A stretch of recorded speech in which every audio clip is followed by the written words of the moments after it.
যারা আসলে নগদ ইউজ করেন তাদের জন্য একটা গুড নিউজ দিব যে নগদ থেকে কিন্তু আপনি আপনার যে কার্ড আছে মানে ভিসা কার্ড আছে সেটার মাধ্যমে আপনি চাইলে আপনার ব্যাংক অ্যাকাউন্টে টাকা ট্রান্সফার করতে পারেন বা আপনার যে কার্ড আছে সেই কার্ডে আপনি টাকা ট্রান্সফার করতে পারেন। অ্যাকচুয়ালি এটার যে প্রসেস আছে সেই প্রসেস দেখাবো এবং এই ক্ষেত্রে কত টাকা চার্জ টোটাল ডিটেলস নিয়ে আজকের ভিডিওটি। আই থিঙ্ক সো যারা আসলে নগদ ইউজার আছেন তারা বেশি উপকৃত হবেন এবং এই ক্ষেত্রে আমি নিজেও পার্সোনালি এই সার্ভিসটা ইউজ করছি, টোটাল ইনফরমেশন আসলে জানাবো। সো প্রয়োজনের ক্ষেত্রে কাজে লাগতে পারে। সো চলুন শুরু করি আজকের ভিডিও। সো প্রথমেই আপনি আপনার নগদ অ্যাপে লগ ইন করবেন, করার পরে এখানের মধ্যে যে ট্রান্সফার মানি অপশনটা আছে এটাতে সিলেক্ট করবেন, করার পরে হচ্ছে ভিসা কার্ডে সিলেক্ট করবেন, করার পরে আপনার যে ভিসা কার্ড আছে বা আপনি যেই ভিসা কার্ডের অ্যাকাউন্টে বা যে ব্যাঙ্ক অ্যাকাউন্টের সাথে ভিসা কার্ড আছে সেই ভিসা কার্ডের নাম্বারটা আপনি আসলে এখানে বরাবর দিবেন, আমরা যেটা রেড কালি দিয়ে দেখাইছি। দেওয়ার পরে এখান থেকে আপনি অ্যামাউন্ট দিবেন, আপনার ব্যালেন্স এখানে নিচে শো করবে। অ্যামাউন্ট দিবেন 10 টাকা থেকে শুরু করে সর্বোচ্চ 25,000 টাকা পর্যন্ত আপনি ট্রানজ্যাকশন করতে পারবেন।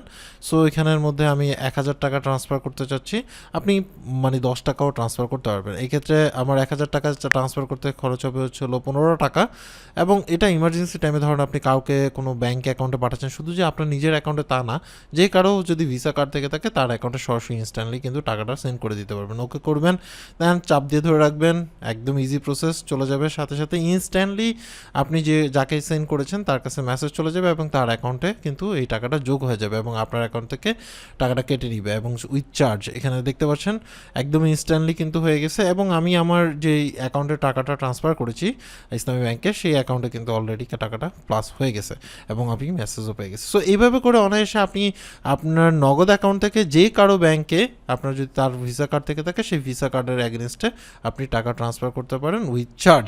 সো এটা আসলে ইমার্জেন্সি ক্ষেত্রে অনেক প্রযোজ্য। সো এখানের মধ্যে লিমিট দেখতে পাচ্ছেন, চার্জের ট্রান্সফার ফি হচ্ছিল 1.5% করে, মানে 1,015 টাকা করে, এখন হচ্ছিল 1.5%। আর ইউএসডিতে আসলে আপনি এটার অপশনই পাবেন না আর কি। সো আপনাকে অ্যাপের মাধ্যমে করতে হবে। ডেইলি লিমিট হচ্ছিল আপনি আপনার সেন্ড মানির লিমিট এবং ট্রান্সফারের মানির লিমিট সেম 50 বার 25,000 টাকা পর্যন্ত পারবেন। মান্থলি আপনি টাকা ট্রান্সফার করতে পারবেন 2 লাখ টাকা পর্যন্ত। এই ক্ষেত্রে 100 বারের মধ্যে আপনাকে ট্রান্সফার করতে হবে সেন্ড মানি এবং ট্রান্সফার মানি, এবং রেঞ্জ হচ্ছিল 10 টাকা থেকে। আমার কাছে গুড একটা অপশন মনে হয়েছে ইমার্জেন্সি টাইমের জন্য।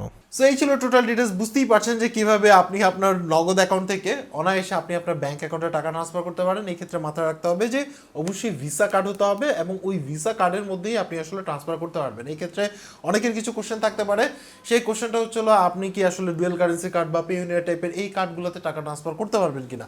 অ্যাকচুয়ালি এটা পসিবল না। রিজন হচ্ছিল আপনি শুধুমাত্র বিডিটি সাপোর্টেড যে ব্যাংক অ্যাকাউন্টগুলো আছে সেইগুলোর যদি আপনার কাছে আপনার ভিসা কার্ড থেকে থাকে তাহলে সেই ক্ষেত্রেই শুধুমাত্র আপনি টাকাটা ট্রান্সফার করতে পারবেন।